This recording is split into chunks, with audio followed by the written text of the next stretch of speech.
Hi friends, எல்லோருக்கும் வணக்கம். This is Shivaji. Stop loss strictly maintain பண்ணுங்கள். ஸ்டாப் லாஸ் போட தெரியல அப்படின்னா ஸ்டாப் லாஸ் போட கற்றுக்குங்க. ஸ்டாப் லாஸ் போட கற்றுக்கிட்டவங்க உங்களுடைய டார்கெட் கரெக்டாக நீங்கள் ஃபிக்ஸ் பண்ண கற்றுக்குங்க. ஃபிக்ஸ் பண்ண டார்கெட்டெல்லாம் கம்ப்ளீட்டாக ஹோல்ட் பண்ண கற்றுக்குங்க. இது ரொம்ப இம்பார்ட்டன்ட் விஷயம். அதே மாதிரி இந்த ஸ்டடி பண்ணுறது எல்லோரும் ஒரே மாதிரி ஆங்கிளில் சூஸ் பண்ணுவாங்க அப்படின்னு நினைக்காதீங்க.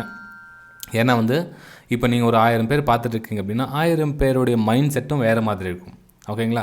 ஸோ 1000 பேரில் எத்தனை பேர் ரியல் ட்ரேடராக போகிறாங்க, எத்தனை ட்ரேட் ரியல் ட்ரேடராக இருக்கிறாங்க மேபி எனக்கு தெரியாது. ஸோ அவங்களோட வியூஸ் வேறு மாதிரி இருக்கும்.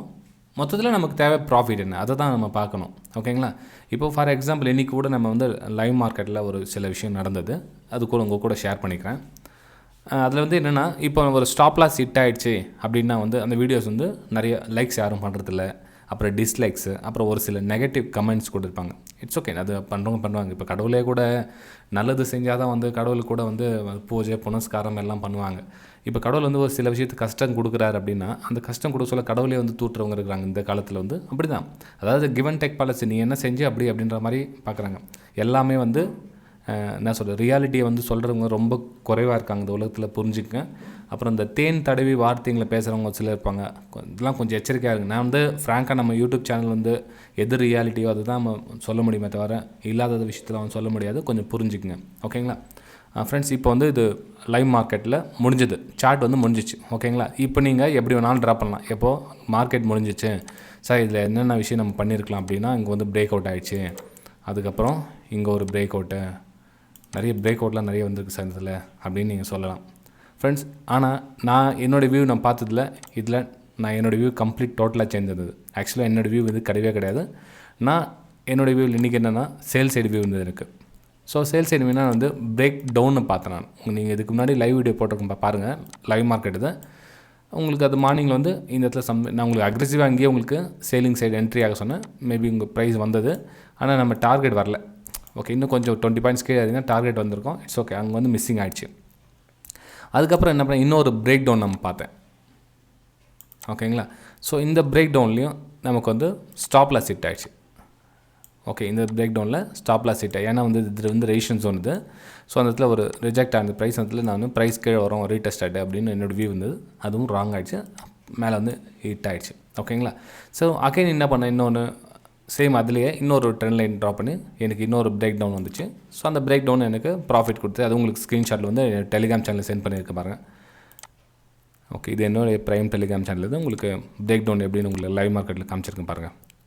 கிட்ட 1:30 மணிக்கு உங்களுக்கு சென்ட் பண்ணேன்னா, அதுக்கு முன்னாடி சென்ட் பண்ணேன்னா 1:20க்கு சென்ட் பண்ணியிருக்கேன். ஆமாம், லைவ் முடிஞ்சதுக்கப்புறம் ஒரு 10-20 நிமிஷத்துக்கு அப்புறம் சார்ட் ஃபார்ம் ஆச்சு. அதுக்கப்புறம் 1:20க்கு உங்களுக்கு சென்ட் பண்ணுது. 1:30க்கு நெக்ஸ்ட் ஸ்க்ரீனு கடை 2 o'clock டார்கெட் அச்சீவ் இருக்குது. ஓகே, அதுக்கப்புறம் evening time crude oil view sent பண்ணியிருந்தேன். இந்த ஆங்கிளில் போகிறதுக்கான சான்ஸ் இருக்குது அப்படின்னு சொல்லிட்டு சென்ட் பண்ணியிருந்தேன். உங்களுக்கு மேலே ரேஷன்ஸ் கீழே இந்த இடத்துல போகிறதுக்கான வாய்ப்பு இருக்குது அப்படின்னு சென்ட் பண்ணியிருந்தேன்.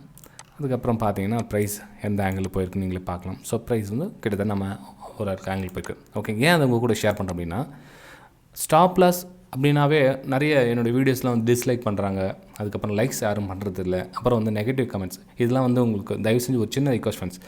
இப்போது எனக்கு தெரிஞ்ச நாலேஜும் உங்கள் கூட நான் ஷேர் பண்ணுறேன். அட்லீஸ்ட் லைவ் மார்க்கெட்டில் ஒரு சின்ன விஷயம் கேட்காங்க, நான் இப்போ பை பண்ணலாமா, நான் புட் ஆப்ஷன் எடுத்துருக்கேன், பை பண்ணலாமா, சேல் பண்ணலாமா அப்படின்னா, இப்போ நான் எஜுகேஷன் பர்பஸ்க்காக நான் வீடியோ போட்டு சொல்ல உங்களுக்கு ரொம்ப ஸ்ட்ரகிள் பண்ண வேண்டியது. ஓகேங்களா? இப்போது நான் எஜுகேஷனல் பர்பஸ்க்காக நான் வீடியோ போட்டு சொல்ல நான் என்னோட ஸ்டடி மேலே நான் ஃபோக்கஸ் கொடுக்குறதா, இல்லை நீங்கள் பி நான் பை பண்ணலாமா, இல்லை சி நான் பை பண்ணலாமா, நான் இப்போ என்ன பண்ணட்டும், இப்போ நான் மேலே வாங்கலாமா இல்லை விற்கலாமா அப்படின்னா அது டிப்ஸ் கால்ஸ் கணக்காகிடும்.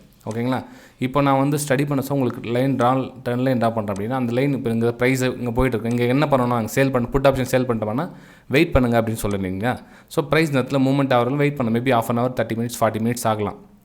ஸோ இந்த இதில் ப்ரைஸ் ரிட்டர்ன் ஆனால் மட்டும்தான் நான் உங்களுக்கு புட் ஆப்ஷன் சேல் பண்ணுங்கள் அப்படின்னு சொல்ல முடியும்.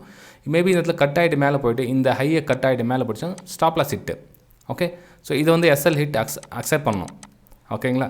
ஸோ சின்ன விஷயம்லாம் கொஞ்சம் சைக்காலஜி சம்மந்தப்பட்ட விஷயம்லாம் கொஞ்சம் மேனேஜ் பண்ணுங்கள். நீங்கள் எஜுகேஷன் பர்பஸ்க்காக இருந்தீங்கன்னா தாராளமாக நீங்கள் நிறைய விஷயம் கற்றுக்கலாம். டிப்ஸ் கால்ஸ் அப்படின்னா எதுவுமே கற்றுக்க முடியாது. உங்கள்கிட்ட இருக்க பணம் இன்னும் மேலும் அதிகமாக தான் லாஸ் ஆகும். ஸோ அந்த விஷயம் உங்கள் கூட ஷேர் பண்ணிக்கிறேன். நீங்கள் லைவ் மார்க்கெட் நான் ஒரு வேளை லைவில் வர சொல்ல நீங்கள் ஆப்ஷனில் தயவு செஞ்சு பண்ணாதீங்க. என்னோடய சின்ன ரிக்வஸ்ட், ஆப்ஷனில் பண்ணாதீங்க. ஏன் அப்படின்னா, நீங்கள் மெயின் ப்ரைஸ் வந்து கீழே பிரேக் டவுன் ஆகிட்டு கீழே போக சொல்லும். நீங்கள் ஒரு எடுத்துட்டீங்க அப்படின்னா மேபி அந்த ப்ரைஸ் உங்களுடைய காஸ்ட் டு காஸ்ட் வந்தால் கூட நீங்கள் புட் ஆப்ஷனில் பை பண்ணியிருந்தீங்க அப்படின்னா உங்களுக்கு காஸ்ட் டு காஸ்ட் லாஸில் இருக்கும். இது இந்த காஸ்ட் டு காஸ்ட் வந்தால் கூட உங்களோட ப்ரைஸ் வந்து ரிட்டர்ன் வராது. ஓகேங்களா, அது புரிஞ்சுங்க. நிறைய ஆப்ஷனுடைய பிரச்சனை என்னென்னா நிறைய பேர் ஒரு 50 ரூபாய் நீங்கள் வாங்கினீங்கன்னா லாஸ்ட்டில் போகிறதுல 30 ரூபாய்க்கு போயிடுச்சு அப்படின்னா திரும்ப வருஷத்தில் இந்த 50 ரூபாய்க்கு டச் ஆகும், நம்ம வெளியே வந்துடலாம் அப்படின்னு நினைப்பாங்க. இல்லை, 30 ரூபாய்க்கு மேலே வராது. ஆனால் மெயின் ப்ரைஸ் உங்களுடைய ப்ரைஸ் டச் ஆகிட்டு மேபி உங்களுக்கு லிட்டில் பிட் ப்ராஃபிட்டில் காமிக்கும், ஆனால் ஆப்ஷன் வந்து லாஸ்ட்டில் தான் காமிக்கும். ஸோ ஆப்ஷன் சைடு வந்து என்ட்ரி எடுக்காதீங்க, இது என்னோட ரிக்வஸ்ட். அப்போ உங்களுடைய விருப்பம் ஃப்ரெண்ட்ஸ், ஏன்னா உங்களோட சுய விருப்பம் ஒன்று இருக்குது இல்லைங்களா, ஸோ அது பிரகாரம் பார்த்துக்குங்க. ஓகே சரி, இந்த வீடியோவில் நம்ம என்ன பார்க்க போகிறோம் அப்படின்னா அதாவது ஃபெபினாக்கி. சார் இந்த ஃபெபினாக்கி ரீட்ரேஸ்மெண்ட்லாம் எப்படி என்னன்னு தெரியல சார், இது எப்படி போட்டுறது ஒன்றும் புரியல எனக்கு அப்படின்றவங்க இருக்காங்க. ஸோ ஃபெபினாக்கியை பார்க்கலாம். ஃபெபினாக்கி டூல்ஸ் அப்படின்னா என்ன ஃப்ரெண்ட்ஸ், ஒரு ப்ரைஸ் மேலேருந்து வருதோ இல்லை கீழேருந்து மேலே போதோ அப்படின்றது பவுன்ஸ் எந்த அளவுக்கு ஆகும், கீழே வரதுக்கான வாய்ப்புகள் எந்த அளவுக்கு இருக்குதுன்னு ஒரு ப்ரெடிக்ட் பண்ணுற ஒரு டூல். ஓகேங்களா, இப்போது ஃபாலிங் ஆகிட்டு இருக்குது மார்க்கெட் அப்படின்னா இப்போ மேலே போகுது, இப்போ ஃபாலிங்காக இருக்க மார்க்கெட் மேலே போகுதுன்னா இந்த இடத்துல வந்து நம்ம சேல் பண்ணலாமா பை பண்ணலாமா அப்படின்னு லெவல் கொடுக்குறது வந்து ஃபெபினாக்கி டூல் ஃப்ரெண்ட்ஸ். ஓகேங்களா, ஸோ இந்த இதில் வந்து 50% சொல்லுவாங்க, 20%, 38 அப்படின்னு சொல்லிட்டு உங்களுக்கு லெவல் கொடுக்கும். ஸோ ப்ரைஸ் அந்த இடத்துல நமக்கு ஒரு சேலிங்கான ஒரு ட்ரெண்ட் லைன் கட் ஆகிடும், சேலிங்கான போயிருந்தால் நமக்கு சேலிங் எடுக்கலாம் அப்படின்றது ஒரு கணிப்பு தான் வந்து ஃபெபினாக்கி டூல். ஓகேங்களா, அதே மாதிரி இப்போ பை சைடு ப்ரைஸ் மேலே போய்ட்டுருக்குது அப்படின்னா மேலே போய்ட்டுருக்க ப்ரைஸ் வந்து கொஞ்சம் கீழே வருது, ஸோ இந்த இடத்துல பை பண்ணலாமா வேணாமா அப்படின்னு ஃபெபினாக்கி டூல் போட்டு பார்த்தா ரீடெஸ்ட்மெண்ட் அப்படின்னு சொல்லுவாங்க. ஸோ அதனோட லெவல் வந்து 38% அப்படின்னு வரும், இல்லை 50% வரும், அதுக்கப்புறம் 0.618 அப்படின்னு வரும். ஸோ இந்த லெவல்லாம் வந்து கணிக்கிறது தான் வந்து நம்ம ஃபெபினாக்கி டூலில் வந்து நம்ம யூஸ் பண்ணுறது. ஒன்றும் இல்லை ஃப்ரெண்ட்ஸ், இப்போ நம்ம இப்படியும் வச்சுக்கலாம். இப்போது ஒரு 100 ரூபா இருக்கிற பொருள் வந்து 150 ரூபா போயிடுச்சு அப்படின்னா ஸோ 150 ரூபா இருக்கிற பொருள் வந்து கிட்டத்தட்ட 120 ரூபாய் கிடைக்குது. ஓகேங்களா, ஸோ 120 ரூபாய் கிடைக்குது, இந்த பொருள் வாங்கலாமா வேணாமா அப்படின்னு டிசைட் பண்ணுறதுக்கு வந்து இந்த டூலை யூஸ் பண்ணிக்கலாம். ஓகேங்களா, இது வந்து நான் ஆல்ரெடி சொன்ன மாதிரி தான் நம்ம இண்டிகேட்டர் தான் இதுவும். ஓகே, இண்டிகேட்டரில் ஃபெபினாக்கியும் ஒன்று தான். ஸோ இந்த ஃபெபினாக்கி மட்டும் நம்ம வச்சு பண்ணலாம், மூவிங் ஆவரேஜ் மட்டும் நம்ம வச்சு பண்ணலாம், அதுக்கப்புறம் இதை மட்டும் அதை மட்டும் அப்படின்லாம் கிடையாது. இது வந்து மல்டிபர்பஸாக நீங்கள் யூஸ் பண்ணிங்கன்னா பெட்டர் ரிசல்ட் கொடுக்கும். ஓகேங்களா, இப்போ நம்ம இது மட்டும் வச்சுன்னா நீங்கள் பண்ணுறதுக்கு ரொம்ப கஷ்டமாக இருக்கும். ஸோ இது மட்டும் வச்சு பண்ண முடியாது. ஏன்னா இந்த பக்கம் உங்களுக்கு ரிவர்சபிள் கேண்டில் வரணும், ரிவர்ஸ் கேண்டில் வந்தால் தான் வந்து உங்களுக்கு அந்த இடத்துல பையிங்கான வாய்ப்பை எடுக்க முடியும். ஓகேங்களா, ரிவர்ஸ் கேண்டில் வராதமே எதுவும் எடுக்க முடியாது. அதே மாதிரி மார்க்கெட் வந்து சேலிங் சைடு வந்துட்டு இருக்குது, இந்த பக்கம் ஒரு சேலிங் சைடுக்கான ரிஜெக்ஷன் கேண்டில் வந்து ரிஜெக்ஷன் கேண்டில்லாம் என்ன அப்படின்றது என்னோட வீடியோலாம் பேசிக் ஆஃப் கேண்டில்ஸ் அப்படின்னு போட்டுப்போம் பாருங்கள் பிளேலிஸ்ட்டில், அது போய் பாருங்கள் இந்த இடத்துல கேண்டில் எப்படி கண்டுபிடிக்குது அப்படின்றத. ஓகேங்களா, இப்போ ஃபெபினாக்கி டூல் வந்து இது மாதிரி யூஸ் பண்ணலாம். இன்னொன்று வந்து ஃபெபினாக்கி எக்ஸ்டென்ஷன் அப்படின்னு வருது. எக்ஸ்டென்ஷன் அப்படின்னா இப்போ வந்து இப்போ இதுலேயே கன்ஃபியூஸ் பண்ணுறதுனா இப்போதைக்கு ஃபெபினாக்கி டூல் மட்டும் பார்க்கலாம். இந்த வீடியோஸ் லைக்ஸ் எந்த அளவுக்கு வருதுன்னு பார்க்கலாம். எக்ஸ்டென்ஷன் நம்ம நெக்ஸ்ட் வீடியோவில் பார்க்கலாம். இப்போ மேக்ஸிமம் லைக்ஸ் இதுக்கு அது எவ்வளோ வருதுன்னு பார்க்கலாம். ஆல்ரெடி நம்ம சொன்ன மாதிரி தான் ஒரு ரியல் விஷயத்தை நம்ம பேச சொல்ல எவ்வளோ லைக்ஸ் வருது, சும்மா ஏதோ கதை போடுறாங்களே அப்படின்றதுக்கு எவ்வளோ லைக்ஸ் வருது அப்படின்றத பார்க்கலாம். ஓகே, நம்ம சார்ட்லேயும் ஒரு டைம் பார்த்துருந்தோம் ஃப்ரெண்ட்ஸ், இது எப்படி நம்ம அப்ளை பண்ணுறது அப்படின்றத சார்ட்லேயும் ஒரு டைம் பார்த்துட்டா உங்களுக்கு ஒரு கொஞ்சம் யூஸ்ஃபுல்லாக இருக்கும் உங்களுக்கு. ஓகேங்களா, சரி, இப்போது இன்றைக்கி மார்க்கெட் எடுத்துக்கலாங்க. இப்போ வந்து 1 மினிட் டைம் ஃப்ரேம் இல்லைங்களா, எந்த டைம் ஃப்ரேம்னா யூஸ் பண்ணிக்கலாம், எந்த டைம் ஃப்ரேம்ஸாக யூஸ் பண்ணலாம் அப்படின்னு கேட்குறாங்க ஒரு சிலர். நீங்கள் எந்த டைம் ஃப்ரேமில் வேணாலும் யூஸ் பண்ணிக்கலாம், ஆனால் மார்க்கெட் கண்டிஷன் பொறுத்து யூஸ் பண்ணலாம். மார்க்கெட் எந்த டேரெக்ஷனில் போதும் அந்த டேரெக்ஷனில் வந்து நீங்கள் யூஸ் பண்ண மாதிரி இருக்கும். ஆல்ரெடி மார்க்கெட் நெகட்டிவ் இருக்கிறதுனால வந்து நான் நெகட்டிவ் சைடு யூஸ் பண்ணுவேன். ஸோ இங்கே லெஃப்ட்டில் பார்த்தீங்க அப்படின்னா ஃபெபினாக்கி ரீடெஸ்ட்மெண்ட் இருக்குது பாருங்கள், அதில் ஃபிப் ரீடெஸ்ட்மெண்ட். இது வந்து ஃபயர்ஸ் பிளாட்ஃபார்ம். இது நீங்கள் எந்த பிளாட்ஃபார்மில் எல்லா பிளாட்ஃபார்மும் ஃபிப் ரீடெஸ்ட்மெண்ட் இருந்தே இருக்கும். ஓகே, நீங்கள் ட்ரேடிங் வீலில் கூட இருக்கும் அந்த. ஓகே, இங்கே மேலே அதனோட ஹை கிளிக் பண்ணுங்கள், அதோட லோ கிளிக் பண்ணுங்கள், அப்படியே எக்ஸ்டென்ஷன் பண்ணுங்கள். ஓகே, நான் வந்து செட்டிங் வந்து 0.5 பண்ணியிருக்கேன். உங்களுக்கு 0.38 வரும், நிறைய வரும், உங்களுக்கு லெவல் வரும். நீங்கள் எல்லா லெவலும் போட்டு கன்ஃபியூஸ் பண்ணிக்காத உங்களுக்கு எடுத்துகிட்டு இருக்கேன். நீங்கள் செட்டிங்ஸ் வேணுமா ஆட் பண்ணிக்கலாங்க. ஓகேங்களா, இங்கே நீங்கள் டிக் மார்க் பண்ணிவிட்டு உங்களுக்கு அது ஆட்டோமேட்டிக்காக ஆட் ஆகிடும் 0.38 லெவலில். ரொம்பவும் கன்ஃபியூஸ் பண்ணிக்காதீங்க. அது கொஞ்சம் எக்ஸ்பீரியன்ஸ் ஆக என்ன பண்ணுங்கள், 0.38 ஆட் பண்ணிங்க, அதுக்கப்புறம் 0.236 இதையும் ஆட் பண்ணிக்கிட்டிங்கன்னா உங்களுக்கு எக்ஸ்பீரியன்ஸ் எந்த அளவுக்கு வருதோ அந்த அளவுக்கு மேட்ச் பண்ணுங்க. இல்லை நீங்கள் பிகினர்ஸ் இருந்தீங்கன்னா இந்த 0.38 0.236 வந்து அவாய்ட் பண்ணிடுங்க, 0.5 மட்டும் வச்சுக்கோங்க. ஓகே, ஏன் அப்படின்னா இதை வந்து ட்ரேடிங் வந்து ரொம்ப கம்மியாகிடும். உங்களுக்கு ட்ரேடிங் கிடைக்கிறதுக்கான சான்ஸ் வந்து ரொம்ப கம்மியாகிடும். அடிக்கடி இப்போ ஒரு 10 ட்ரேட் கிடைக்குதுன்னா 2 ட்ரேட் தான் கிடைக்கும் உங்களுக்கு வந்து ப்ராஃபிட்டபிள் ட்ரேடாக கிடைக்கும். மிச்சம் வந்து 8 ட்ரேட் வந்து ஃபில்டர் ஆகிடும். ஓகேங்களா. ஸோ 8 ட்ரேடில் வந்து ஸ்டாப் லாஸ் அதுக்கேற்ற மாதிரி கம்மியாகிடும். இது கொஞ்சம் அக்யூரேசி, அதாவது விலை கம்மியாக இருக்கிற ஸ்டாக்ஸ். இப்போ 100 இருக்கிற ஸ்டாக்ஸு 150 ரூபா போயிட்டு கீழே வருதுன்னா 110 வந்தால் தான் வாங்குவேன் அப்படின்னா ஓகே, வரால வெயிட் பண்ணுங்கள். 110 ஒரு வேலை கிடைச்சிதுன்னா உங்களுக்கு லக்கு தானே. ஓகேங்களா. இப்போ மேலே போகிற ஸ்டாக்ஸு விலை கம்மியாக கிடைக்குதுன்னா லக்கு தானே. அதை விட்டு நான் 100 போகிற ஸ்டாக்ஸ் 150 ரூபா போச்சு, ஸோ 140 கிடைக்குது அப்படின்னா மேபி அது மேலே போனாலும் போகலாம், இல்லை அதுக்கே வந்துட்டு 130 வந்தாலும் வந்துடலாம்.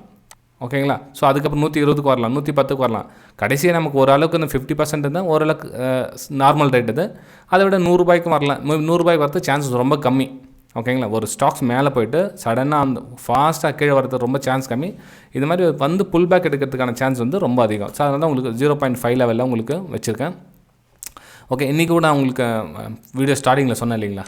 ஸோ இந்த இடத்துல வந்து சேலிங்கான ஒரு ஆப்பர்ச்சுனிட்டி வந்து இந்த பிரேக் டவுன் ஆச்சு, மேலே வந்து அப்பும் கொடுத்துச்சின்னு சொன்னேன் இல்லைங்களா. சேம் டேஸ் 0.5 வந்து ரிஜெக்ஷன் வந்துச்சு. இந்த இடத்துல நீங்கள் லைவ் மார்க்கெட்டில் பார்த்தீங்கன்னா தெரிஞ்சவங்களுக்கு,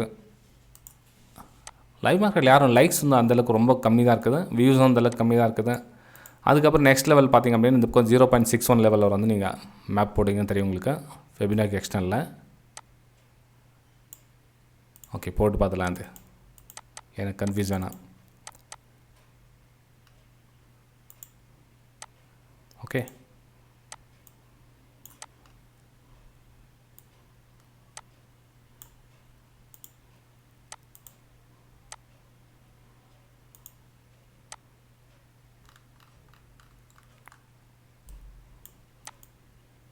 ஓகேங்க. நான் சொன்னேன் இல்லைங்க, இன்னொரு ஆப்பர்ச்சுனிட்டி இங்கே கிடச்சிதுன்னு சொன்னேன் இல்லைங்களா. ஸோ அதே தான் வீடியோ ஸ்டார்டிங்கில் சொன்னேன் இல்லையா. 0.618 கொஞ்சம் மேலே போயிட்டு அதுக்கப்புறம் ப்ரைஸ் ரிஜெக்ட் ஆனதுக்கு அப்புறம் தான் வந்து சேலிங் பண்ண. நம்ம டாப்பில் ஒன்று சேல் பண்ணலது, எப்போ ரிஜெக்ட் ஆனதோ அதுக்கப்புறம் தான் வந்து நம்ம சேலிங்கான வாய்ப்பு எடுத்தது வந்துல. ஏன்னா நமக்கு வந்து ரிஜெக்ஷன் கேண்டில் கிடச்சி கன்ஃபார்ம் கிடச்சதுக்கப்புறம் நம்ம வந்து அதில் ப்ரைஸ் ரிஜெக்ட் எடுத்தது. ஸோ இந்த மாதிரி ஃபெபினாக்கி டூல்ஸ் வந்து நம்ம வந்து யூஸ் பண்ணிக்கலாம். நீங்கள் எந்த டைமில் எந்த டைம் ஃப்ரேமில் வேணால் யூஸ் பண்ணிக்கலாம். நீங்கள் ப்ராக்டிஸ் பண்ணால் உங்களுக்கு வரும். இது எடுத்தோடனே நீங்கள் ஃபஸ்ட் டைம் போட்டு பண்ண சொல்ல கொஞ்சம் கன்ஃபியூஸ் வரும். அதுக்கப்புறம் இன்னும் 2-3 சார்ட்டில் அப்ளை பண்ணுங்கள், வேறு சார்ட் அப்ளை பண்ண சொல்ல உங்களுக்கு ஒரு கிளாரிஃபிகேஷன் கிடைக்கும். அப்புறம் இது வந்து இந்த ஃபெபினாக்கி லெவல் வந்து நீங்கள் சப்போர்ட் அண்ட் ரெசிஸ்டன்ஸாக கூட யூஸ் பண்ணிக்கலாம். ஓகேங்களா. உங்களுக்கு காலையில் சொன்னேன் இல்லைங்களா, இந்த லெவல் கட் ஆகிட்டா இது என்னவாக மாறும், சப்போர்ட்டாக மாறும், ரெசிஸ்டன்ஸாக மாறும் அப்படின்னு சொல்லி. சப்போர்ட் எப்போ பிரேக் ஆகுது, ரெசிஸ்டன்ஸ். ஸோ நீங்கள் ஃபெபினாக்கி ரீட்ரேஸ்மெண்ட் போட சொல்ல கூட உங்களுக்கு அது ரெசிஸ்டன்ஸ் தான் ஒர்க் ஆகும். ஓகேங்களா. அதே மாதிரி இந்த பை சைடு போட சொல்ல வந்து சப்போர்ட்டாக ஒர்க் ஆகும். இந்த 0.5 லெவலோ 0.38 வந்து சப்போர்ட் லெவலாக ஒர்க் ஆகும். ஓகேங்களா. சரி ஃப்ரெண்ட்ஸ், வீடியோ பிடிச்சிருந்தா மறக்காமல் லைக் பண்ணுங்கள், சப்ஸ்கிரைப் பண்ணுங்கள், ஷேர் பண்ணுங்கள். இந்த வீடியோ கீழே வந்து டெலிகிராம் சேனல் லிங்க் இருக்குது பாருங்கள். உங்களுக்கு விருப்பம் இருந்தால் நீங்களும் ஜாயின் பண்ணிக்கலாம். Okay, bye friends.